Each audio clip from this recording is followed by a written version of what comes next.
Good evening, good evening, and good morning wherever you are, or good afternoon. Now, I want to get this because I think this thing being in the eyes is good for you to constantly be seen. Anyway, here I am. This is your host, Janice Weir-Germia. As I have said before, I'm the author of I Decided to Live, No More Excuses. And this is my first live in this particular group. And what we are going to be looking at is how to boost engagement for your clients, to improve your referral rates, to up your referral rates, and organically grow and scale. And it's really a great thing to be able to come to a group. Now, I'm very much aware that on this occasion, not everyone has managed to log in. So, what I am going to do is I'm going to still, let me just double check everything here. I'm still going to present, I'm going to share, and you'll be able to look at the replay, and I'll have it up for a few days and then I'll take it down, and should there be another live I will let you know. Okay. um Let me just double check something here. Okay, it's just checking that I'm in my other groups as well. So right, so what do I mean by increasing client engagement? First of all, let me introduce you to myself. My name is Janice Weir-Germia, and my experience comes from working over 35 years in learning design, you would say. I started out as a computing lecturer and teaching programming, then on to networking, how to build a PC, how to build a website.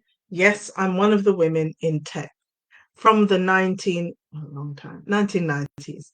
So being a woman in tech, I have also gone into corporates and I have helped them with their business to create content.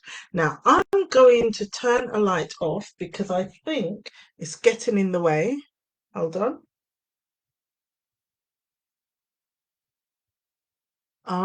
But all the light goes. Light is so instrumental in making our lives more glorious. Okay, let me see. Let me see. Okay, come a bit closer. I don't know. This technology. Yeah. Woman in tech. As you can see, I've got my gaming chair nice and pink. In my office, there's my little studio corner when I want to do any recording.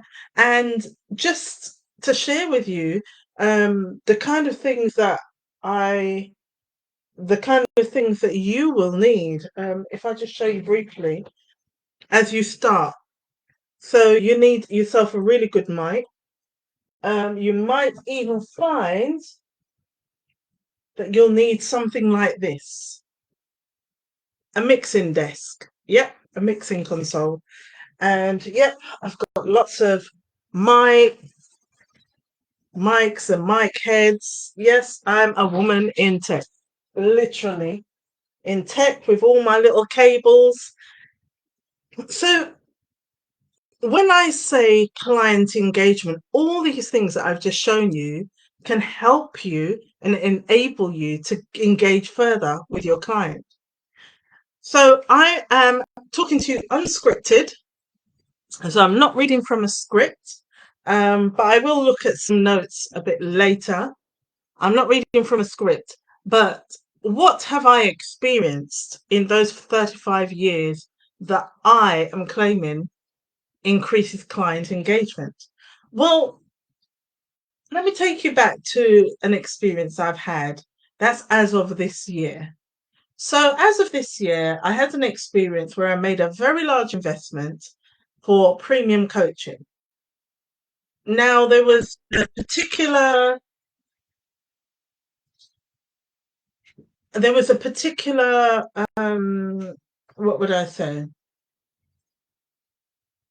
There was a particular point at which some of the things being presented were not clearly understood. So I asked the one question: I learn in a different way. I'm more of a visual learner. Can you show me what you mean? Because it's not making that much sense to me right now. To that, I was, um, how would I say it? There was a lot of negatives associated with the reply, to the point that although I've paid X amount, um, the coach is incognito, removed me all from all schools, removed me from here, removed me from there, removed me from there. So everything that I paid for, I'm not getting. And the coaching, I'm not getting. Now, using my experience, um, I realize that there are people who, similar to me, or even more so than me, have specific learning styles that they resonate with much more than others. So for me, it was just being more visual because it doesn't stick. Now, there's a thing in learning design called sticky learning. If it doesn't stick and doesn't resonate with your client, you will find that over a period of time, they'll no longer be available, or they're always busy. No matter how much money they've spent, they will either try to remove themselves from your offer, or they will just take a skeleton approach to what you've got, say, yeah, yeah, yeah, yeah, yeah, yeah, yeah, you're fine, you're fine, you're fine. And they won't necessarily engage. And you won't necessarily get the good testimonial that you are looking for. And this is just so important to your business.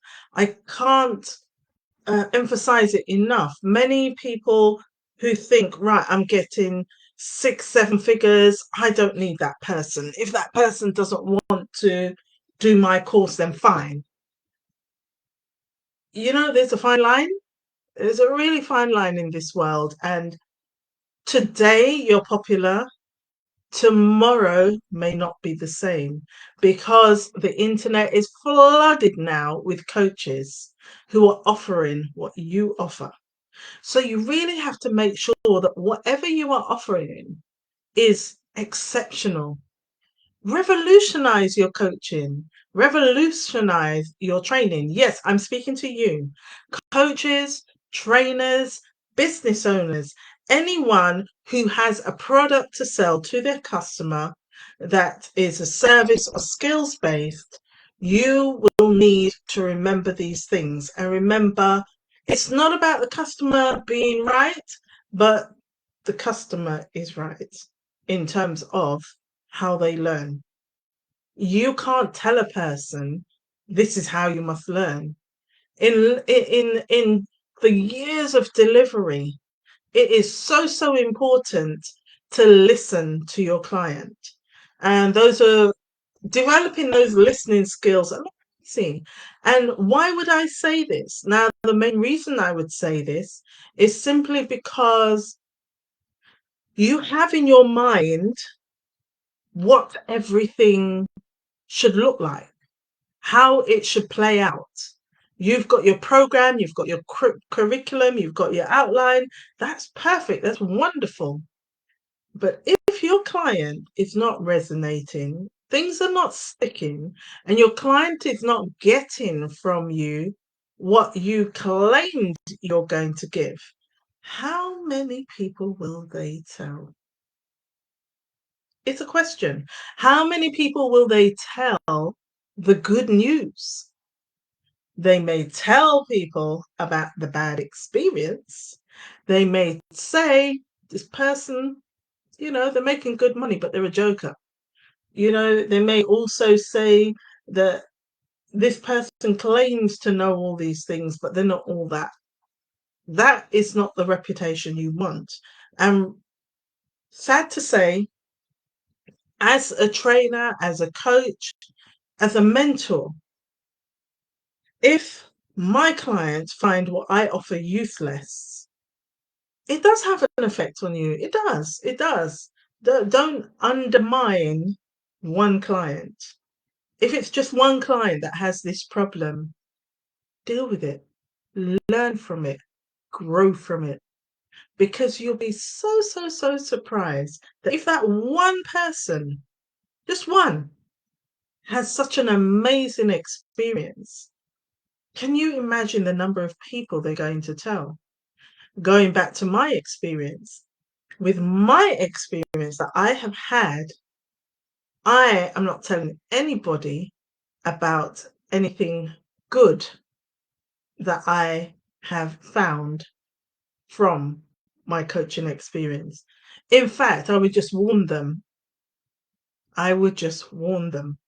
Now, what this coach didn't know is I'm very connected with some very powerful and money rich people who need a coach, who kind of needed those services, but now from my experience will never approach that person. They never will. So from not helping me, the one client that, they've never had that experience from anybody else, nobody else has ever asked for a different way of learning, they have lost a minimum of 10 people that would have joined on the back of my referrals. So referrals are really, really, really important. They are, oh my goodness, it's a bit of a cash cow. You treat one person really, really good and you give them an educational and knowledge and skills building experience that they will never forget. Listen, why are they not going to tell their friends? Why are they not going to tell the people who have the money to invest in your program? Why? Why wouldn't I? Why wouldn't I? Now, I would tell about those who have helped me. So I am going to drop some names right now. So through that experience, I've spoken to some people and they have found it absolutely ridiculous what I was going through at that amount of money and what I could have achieved if I was with them. And as such, these people have given me, because my resources have been exhausted, they've given me other options which have really, really helped. So I'm currently using a CRM. So some of you may have got an email from me, which is using a CRM, a custom relationship management software, which is also what I use to deliver training on behalf of clients. So one of them is Salesforce. Another one is iManage, that's for the legal arena. Another one was Oliver Marketing. They white label their platform. And in so doing, I have learned a lot about CRMs and the power of a CRM. It might be tricky to get used to at first, but once you've done it, I tell you, you won't go back. You won't go back, to having so many different systems. Okay. So in this CRM, I could send you emails, I could set up my funnels, I could set up workflows, automation, webinars, everything. But I would like to give a shout out and I will give you a link so you can try the CRM for yourself. A shout out to the owner, Mark, for helping me and also challenged me to create this. There was a few of us on the challenge. I didn't make my end of November launch, so I'm launching today and I will continue to do so. So I will be here. Stay tuned. Stay on my page and you will see another date coming up. And as I fine tune and find out from you, what do you really want? Please tell me in the comments, what do you really want to see? How can I actually help you? What practical guidance can I give you so that you can boost your client engagement? So that's one person. The other person is looking at scaling profit, some of the things that you can look at doing to build your business to scale and be profitable. And I'm going through that process and through those programs. And I'm giving a shout out to Jazz. You may have seen him on TV. And throughout this whole process, it's been amazing that when I booked a call, I've actually got him. This millionaire was on the phone talking to me. It's like, oh, you've got time for me. Oh, wow. And it it was just amazing that I was able to do that and still going through those programs and processes. So I will drop some links for you to even get involved in those programs. So the CRM and also the scaling your profitability. The CRM also has a lot to do with marketing. You get a lot of done for you services. Yes, you have to pay for it, but you get a lot of done for you services within it. They can help you to build out your VSL funnel, etc., etc., etc. So a big thank you to Mark and to Jazz, who made a huge difference in my life since that disappointment and the incognito coach. Who knows where he is now? So let's concentrate back on the topic. So, how can we engage? Well, first of all, you need to find out what is the learning style of your client. Now, in my years of doing delivery, the one thing, oh, I didn't tell you, it's only half an hour because I don't want to keep you here too long. Just half an hour, and then we will meet again. Stay tuned and you'll find out the date. So, one of the things that we always did is we did an assessment. So, taking on a client, we do an assessment to find out their needs. So, you've got people who are dyslexic, people who have, okay, let's go again. We have people who are dyslexic, so they read and see things differently to someone like me who can read white text, black text on white paper is fine. For a dyslexic person, they may need a colourful cover to put over the screen, an overlay, a bit like these glasses, or they may need, oh, they will need text that is not scripted or italics or leaning to the left or leaning to the right. ADHD.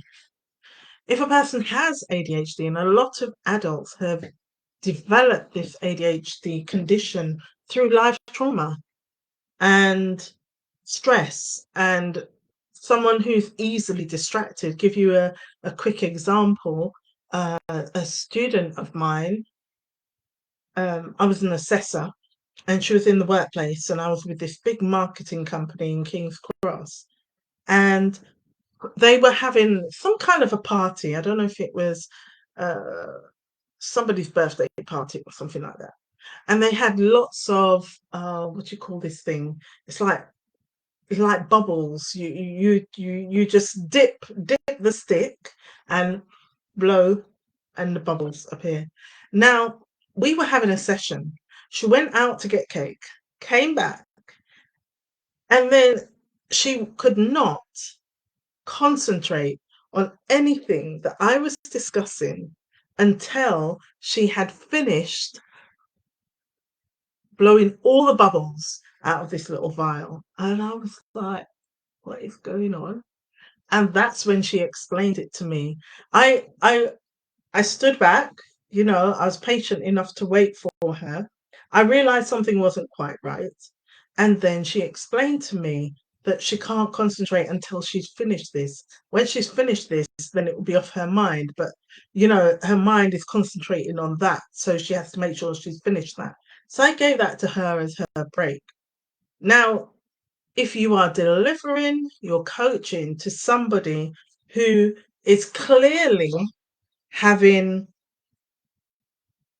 oh, I need a bit of a, oh, yeah, somebody who's clearly having a bit of an interesting time and needs to divert their attention a bit, give them the time they need and listen and learn. There's so much you can learn from other people.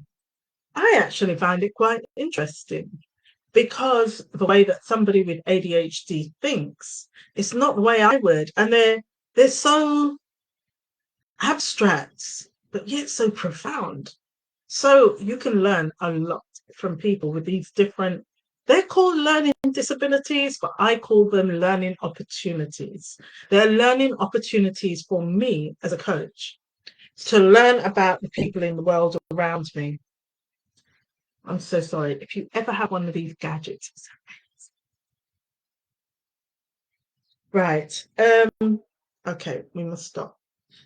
Yeah, so it's really important that you give time to your clients. Time is winding up. We've got 8 minutes and 50 seconds. So we've done dyslexia, ADHD, Asperger's. Now, in preparing some of the products for this program that I am offering, one of the people that I asked to do a video for me, he actually has lived with Asperger's most of his life. And as he said, he's disinterested in material things. Very, the world around him, all the things that are glittery, and they don't get excited like you and me. You know, take you back to an experience I had with a learner. So I used to deliver something called functional skills in the UK, and I was workshop leader, and my task was to get any learner who was an apprentice, any learner through their exam within like 48 hours. So the idea, sometimes 24 hours. So the idea was they'd come in for a session and I make sure I get through everything. So you can imagine it's a lot to get through in a short period. So I had this young man who was already an apprentice and working in a business place as an IT engineer, I think it was, something like that. So he knew his stuff, but yet he could not pass an IT exam. Can you imagine that? He just could not pass an IT exam.